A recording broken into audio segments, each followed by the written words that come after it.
ಅಂದರೆ hi friends, ಈ ಜೋಡಿ ಪಾರಿವಾಳ ಯಾಕೆ ತೋರಿಸ್ತಾ ಇದ್ದಾನೆ ಅಂದರೆ ಇವು ಸೇಲ್ ಮಾಡ್ತಾ ಇದ್ದೀನಿ. ಸೇಲ್ ಮಾಡೋದು ನಾಗೇಶಣ್ಣ ಅವರು ಬಂದಿದ್ದಾರೆ. ಅವರು ಈ ನಾಯಕನಹಟ್ಟಿಯಲ್ಲಿ ಎಲ್ಲ ಪಾರಿವಾಳನೂ ಸೇಲ್ ಮಾಡಿಕೊಡ್ತಾರೆ. ಅವರು ನಾಗೇಶಣ್ಣರ ರೇಟ್ ಬಂದುಬಿಟ್ಟು 1800 ರೂಪಾಯಿ ಕೇಳಿದ್ದಾರೆ. ಅದಕ್ಕೆ ಕೊಡ್ತಾ ಇದ್ದೀನಿ. ನಾನೊಂದು ರೇಸ್ ಪಾರಿವಾಳ ನೋಡ್ಕೊಂಬಂದಿನಿ, ಅದಕ್ಕೆ ಜೋಡಿನ ಸೇಲ್ ಮಾಡ್ತಾ ಇದ್ದೀನಿ.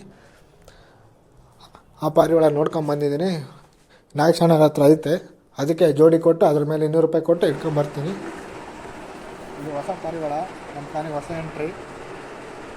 ಇದು ಬಿದ್ದಿದ್ದು ನಮಗೆ 2000 ರೂಪಾಯಿ ಒಂದು ಬಿದ್ದೈತೆ ನೋಡಿ. ನಿನ್ನೆ ಒಂದು ಜೊತೆ ಕೊಟ್ಟಿದ್ವಿ, ಅದು 1800. ಇದು ಬಂದುಬಿಟ್ಟು ಒಂದು ಸಿಂಗಲ್ 2000 ರೂಪಾಯಿ ತೊಗೊಂಬಂದಿದ್ದೀನಿ. ನಿನ್ನೆ ಇದು ಒಂದು 200 ರೂಪಾಯಿ ನಾನೇ ಹಾಕಿ 2000 ರೂಪಾಯಿ ತೊಗೊಂಬಂದಿದ್ದೀನಿ. ಸಿಂಗಲ್ ಗಂಡು ರೇಸ್ ತಾನೇ ಬರ್ತೀನಿ. ನಾನು ಬಂದ್ಬಿಟ್ಟು ರಿಲಯನ್ಸ್ ಶಾಪಿಗೆ ಬರ್ತೀನಿ. ಮಾಡಿರ್ತಾರೆ